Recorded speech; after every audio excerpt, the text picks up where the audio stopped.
asalaamaaleykum mbokk yi tey dañuy ñëw ak yéen ci 6e planète bi gën a jege jant bi muy Saturne.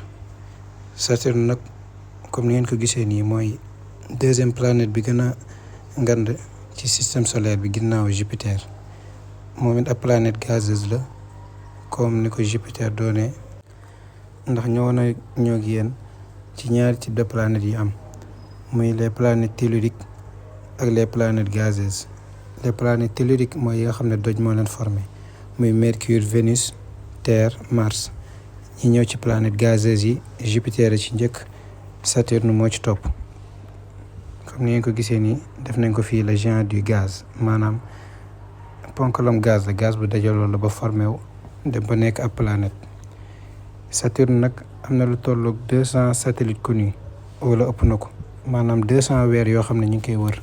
ñun benn lañ ci am, mu am na ci 200. période de révolution am maanaam benn at temps bu muy jël pour wër jant bi ba delluwaat fi mu nekkoon mi ngi tolloog 29 ans ci àdduna bi, maanaam 24 at ci àdduna bi ak lu teg moom la Saturne di jël pour def benn at ci moom. diamètre am soo ko jëlee cat ba cat mi ngi nekk 120 536 kilomètres, loolu jéggi na dayoo ci ponkal. période de rotation benn fanam mi ngi nekk 10 heures 19 minutes 12 secondes. soo leen seetloo nag planète gazeuse yi ñoom seen bés yi ñooy gën a gàtt parce que ñoom ni ñuy waree seen bopp moo gën a gaaw, moo tax benn fan ci àdduna bi ñoom dinañu am 2 fan ba tàmbaliwaat ñetteeli fan.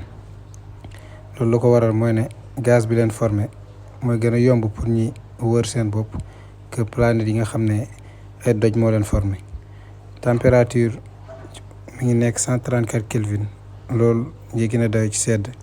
gravité à la surface mi ngi nekk 0,91. moom nag àdduna bi moo ko ëpp gravité, maanaam doole bi xëcc bépp corps ba su yéegee ci kaw mu wàccaat. inclinaison de l'axe nu mu dëngee par rapport ak nu muy waree jant bi mi ngi nekk 29,73 degré. distance de la Terre mi ngi 8,98 unité astronomique, maanaam 8,98 fois 150 millions de kilomètres.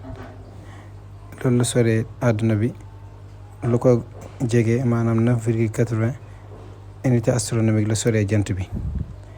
maanaam ci gàttal moom sori nañu soriwaay bu jéggi dayo, ndax àdduna bi su tolloon ni maanaam benn doomu petit pois, Saturne dina nekk à 500 mètres lay sori àdduna bi, kon loolu jéggi na dayo ci soriwaay.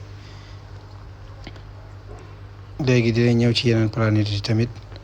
des na 2 planètes ci système solaire bi, après tamit am na ñuy laaj ci commentaire yi pour ñu ñëw ci planète nen yi, maanaam planètes yu gën a ndaw yi xam ne matuñ planète, moo tax daanaka tungu ne planète lañ leen tuddee. am na tamit yeneen objet yu nekk ci système solaire bi yu mel ne ay comète, xam ne moom lañ naan biddiw bu fàq ak genre yooyu noonu yëpp yu mel noonu la. yooyu yëpp dinañ fexe ñëwaat ci ak nuage yi nga xam ne moo nekk ci système solaire bi comme nuage de Kuiper wala nuage d'Oort. yooyu yëpp ñu soog a dem ci yeneen biddiw yeeg yeneen objet yi nga xam ne mi nekk ci système solaire bi comme trou noir yi, quasar, pulsar. yooyu noonu yëpp ay façon biddiw la yoo xam ne yu intéressant la, dinañ ci ñëw. ñuy laajte chaîne YouTube bi mi ngi ci profil TikTok bi. seetaan vidéo bi tamit mën nga koo partager pour tas xam-xam bi incha allah. asalaamaaleykum wa rahmatullah.